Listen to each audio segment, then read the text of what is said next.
Welcome all. For those of you who started this morning, it's now been 12 hours, so it's been a long day. And true confession time, I thought this session was 15 minutes and only just recently realized it was 30 minutes. So I'm hoping we'll have plenty of time for discussion. And so please throw lots of good stuff into the Q&A. It'd be easier if it just goes into the Q&A so I don't have to check the chat, but if you throw things into the chat, that's fine too. So let's see how many people do we have now. Maybe I'll wait like another 30 seconds before really getting rolling here. For those of you who don't know, Lawrence Berkeley Lab is in Berkeley, California, across from San Francisco. We are part of the University of California. We're operating for the US Department of Energy. And I work in an area that does research on topics related in one way or another to energy use in buildings. So, okay, well, maybe I'll just get rolling now. Anyway, so thank you for your interest in this topic. This topic is to address how we can use prices pervasively as the primary coordination mechanism between utilities and customers, what I think of as buildings, what other people think of as facilities, but we could just call customers. And this, just to clarify, is for purposes of coordinating energy, for coordinating the shifting and shedding of load. There are separate areas of work to coordinate inverter operation and for managing capacity strains in the grid. And my belief is that we need two other mechanisms for those two other problems. Some people try to throw all grid to customer related issues into one bucket, but I think it's really three separate problems. We're better off with three separate solutions. So feel free to throw stuff into the Q&A at any time, and I'll try to monitor that. So historically, of course,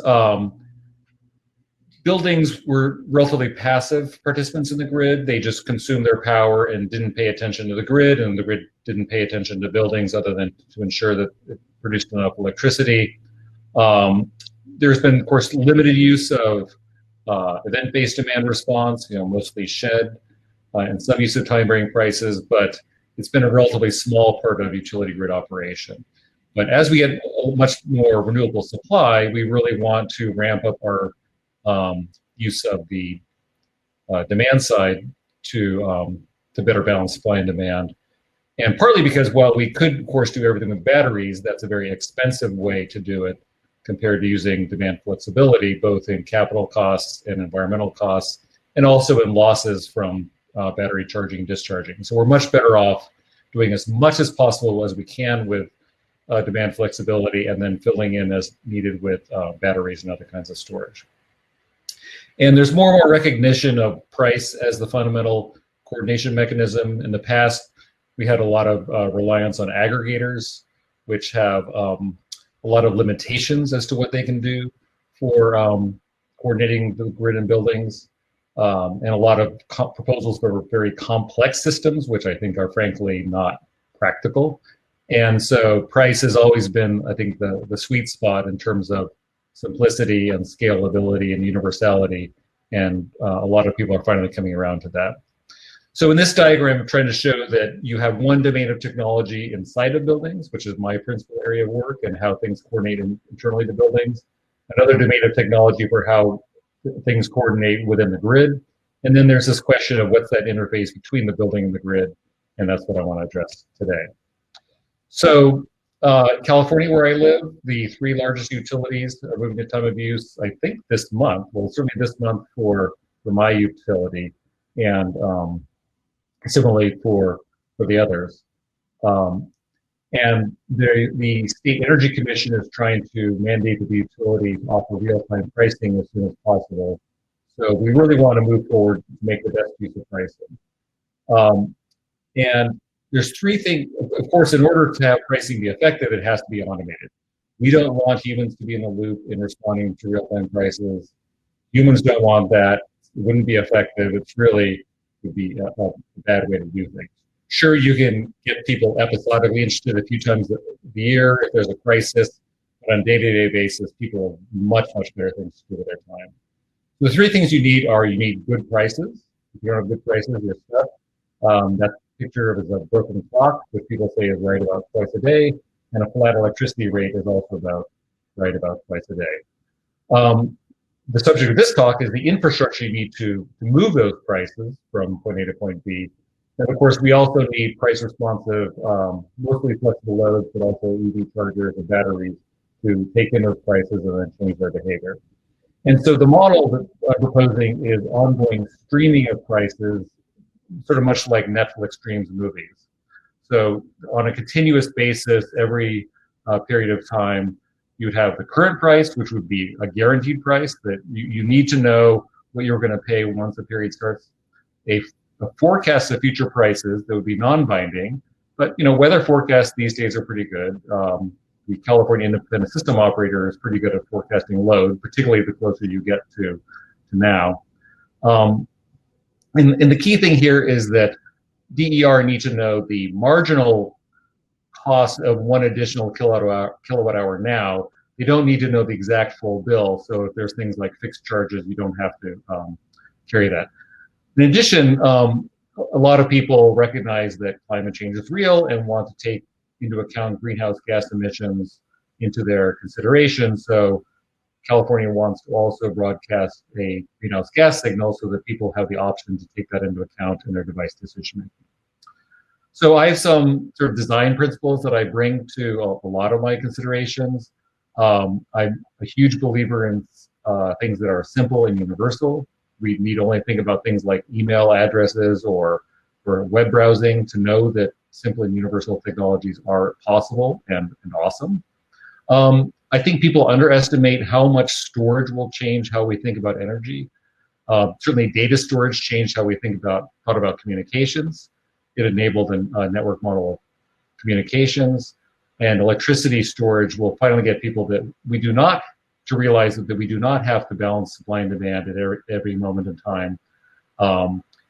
To the degree that we do it closely, we minimize how much storage we need, and that saves energy and saves money. So that's good, but we don't have to be exact. And I think that the endpoint that we will find ourselves in, either 5 or 10 or 20 years from now, is that most places will have 5-minute electricity pricing with a 24-hour ahead forecast. And a lot of people that I have talked to have separately come to the same conclusion. So this picture shows my view of where I think we want to be for pricing. And I'll go through each of these parts in later slides. A key point of this is that it's one-way communication. The return communication to the grid is in meter readings, possibly from individual customers, which we have with smart meters, but really more metering that they might have on feeders and substations, so that they can see as they adjust the price what the effect is on demand. This architecture doesn't make any limitations or assumptions about how retailers determine prices, and it doesn't restrict how DER devices, distributed energy resources, use those prices. It tries to isolate those so those can be separable. And a key point here is that, well, the grid is sending out prices. Ultimately, for an end-use device to decide what to do, it has to turn on or off, or change a level of operation, or change a set point. It has to have some sort of functional control, and that translation from price to functional control can occur in a variety of places on the bottom of the graph. The best place is in the DER itself, because it has the most knowledge about its internal state and the most ability to actuate it. If you think about if your refrigerator is going to shift its defrost cycle, it knows what the temperatures are, it knows when it last did one, it has the ability to actuate that. But for a variety of practical reasons, we will have that translation occur in other places as well. So the retailer should just set the price which best meets their needs, full stop. There needs to be no more guidance or limitations than that. And then, of course, these greenhouse gas analyses are available today, conveniently on 5-minute bases. And what you can do with that is, as a customer, you can take the greenhouse gas signal, apply the correct coefficient in terms of dollars per ton of carbon pollution, and add that to the retail price, and then you get what I call a local price, because there's a whole variety of reasons why the value of electricity inside of a building can differ from the value on the grid, and so we want to make sure that our technology enables that. So we have a price server that is the route to broadcast these, and it could broadcast it for one utility or for several, and that could be a generic sort of function, much like a web server. And ideally, it broadcasts it over multiple wide area network protocols, over broadband internet, over cellular, over satellite, over FM radio. And one reason why you want to do it over multiple ways is that if one of them gets hacked or gets interrupted by somehow, then you'd have multiple paths to get to buildings. And of course, I'm most concerned with the flexible loads, but this also applies to battery storage, vehicle charging, local generation, and such. So then this building central entity, ideally, it's not a new device. It's some device that already exists in the building, maybe a building management system for a large building, maybe your Wi-Fi router for a small building. At minimum, all it has to do is receive the information over a wide area network protocol and pass it on over some more local protocol, which could be the same protocol. If you have 30 different DER in the same building, it'd be convenient to receive it only once and then distribute it. It can also create the local prices. When the grid goes down, and I was at a friend's house 2 nights ago, and the grid went down for about an hour and a half. It happens. It happens all the time. It's going to happen more probably. In California, we have fires, so we should definitely expect the grid to go down, and so the price is how you manage your microgrid. So you use the same mechanism whether you're grid connected or off grid. In fact, ideally, the DER don't even know whether the grid is down or not, because as long as they have power, they can do the right thing. So then external control would be a piece of hardware that controls only one DER device. So that could be just a switch, or it could be something like a CTA 2045 module.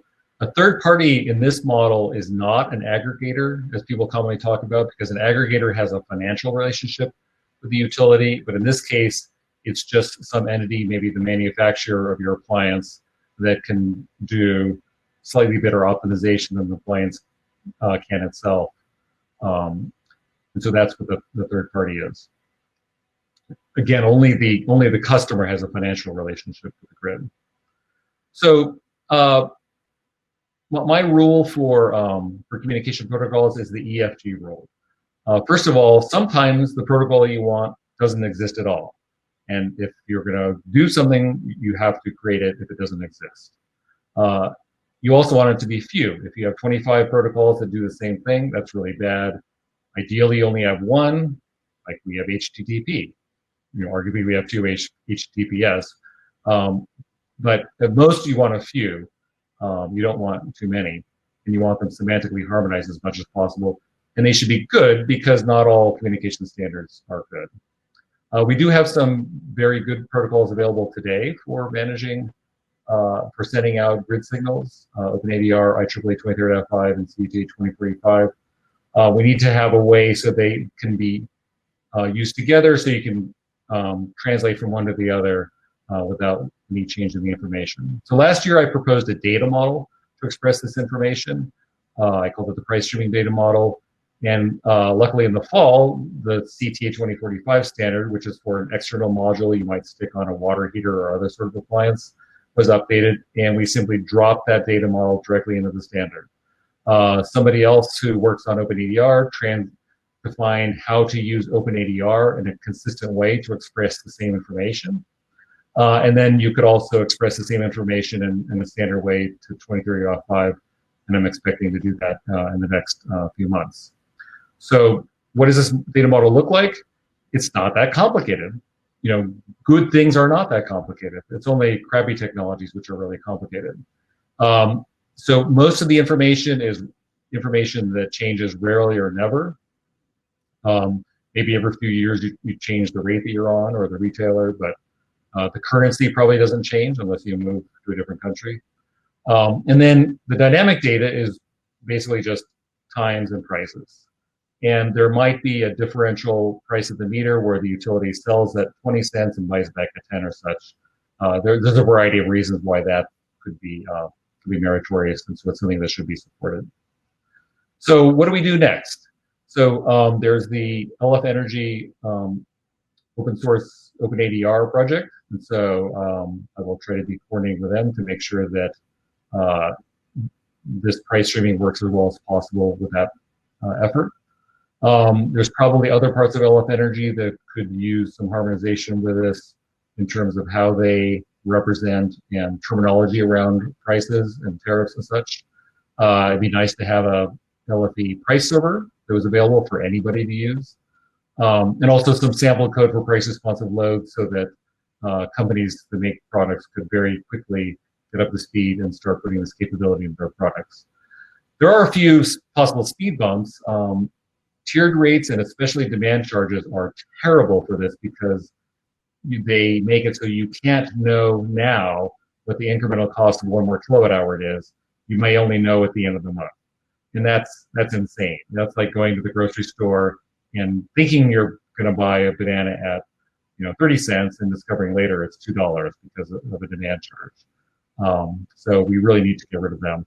And mostly we just need to offer better rates. If you don't have good rates, you can't really do anything at all. So thank you very much. And I don't see any Q&A.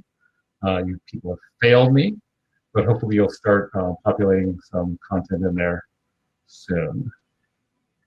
And nothing in the chat either.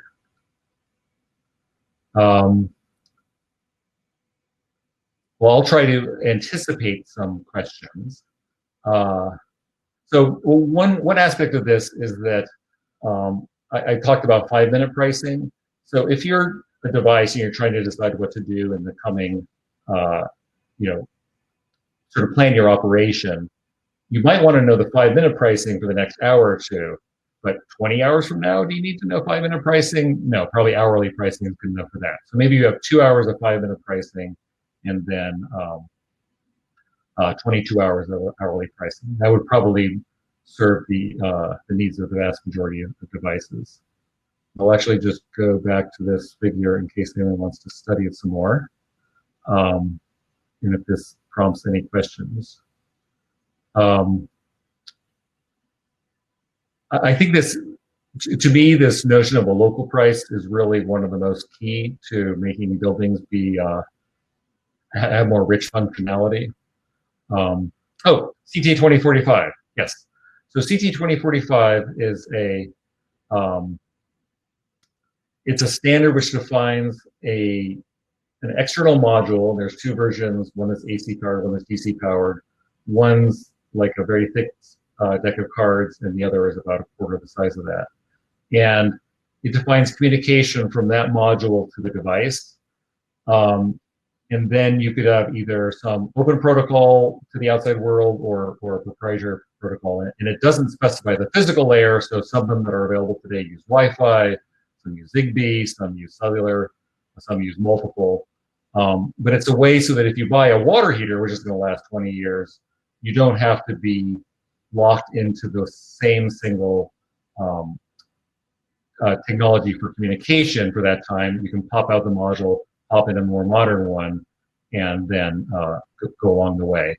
So, so it defines that module for device communication. There is a project open, which I am conveniently the chair of, to define the standard protocol for that module to the outside world, which I think should be a simplified version of OpenADR. So it's a useful tool for some devices. Other devices will just natively take in communications and don't need the module. So anonymous, Texas. Well, so Texas, that was a wholesale market design issue. That plus, of course, the problems with not hardening their infrastructure for these sort of black swan cold events. This technologies wouldn't either help or hinder that, I would say. But there are ways that they could have designed their market that would have avoided those extreme prices. I'm not a grid person, but it's clear that it could have been done much better. One thing you really want to do is have the ability to have prices in buildings be price responsive. So as the price goes up, devices can change their behavior. And you could do things like allocate people, in an emergency condition, a certain amount of electricity at one price, and then have electricity beyond that at a higher price. And the nice thing about this is that the way this is structured, it allows a lot of flexibility to that, because it's not one big technology system. It's more like a layered technology. Any concrete agenda for setting up the price server? That's an excellent question. Maybe you could take the lead on that. I don't have the resources to do this myself, but I would be happy to chat with somebody who wants to do it. I mean, probably the way to do it is to take in OpenADR and be able to send out OpenADR and IEEE 2030.5 and also connect to things like FM radio. It's actually shouldn't be that complicated, but it's, there's definitely some work to be done to create one. With OpenADR, I liken OpenADR to a Swiss Army knife with 100 blades, and 99% of people only ever use 2 or 3. So it has this huge amount of flexibility that almost no one ever uses.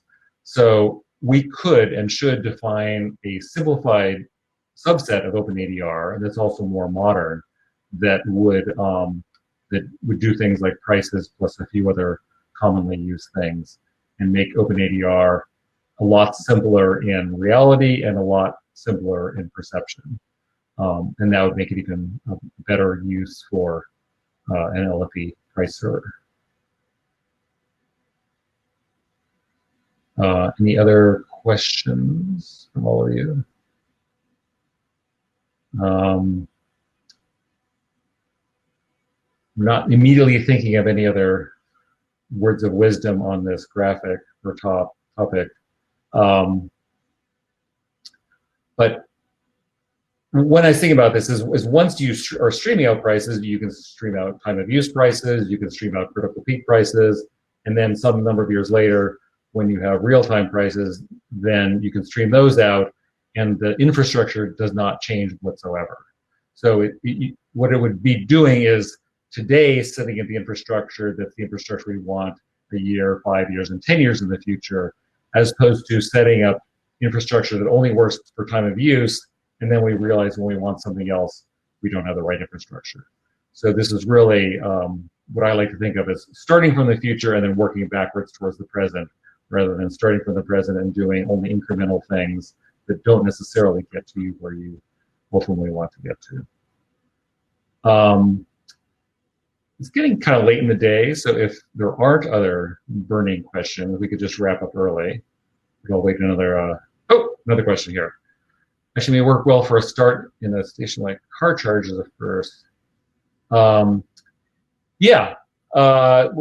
People certainly experience prices that vary over space and time with gasoline, and so experiencing prices that vary over space and time with car charging is also something we can expect. There's also the issue about sort of reserving the space and all the prices associated with that. So I think we will see a lot of dynamism in electricity pricing that people experience, and this is just a way to automate all the basic stuff that's under the hood that people won't interact with, that their devices will do automatically.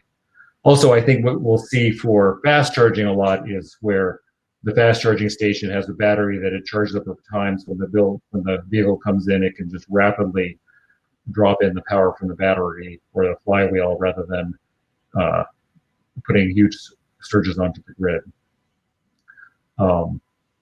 But yeah, definitely vehicle charging is going to be huge for flexibility, since there's, at least in principle, a lot of flexibility there. Okay, well with that, I absolutely thank you all for your interest and attention. If you ever want to find me, all you have to do is Google my name and you'll find me, and you can contact me any which way you find convenient. So thank you all very much, and let's call it a day and enjoy the rest of the show.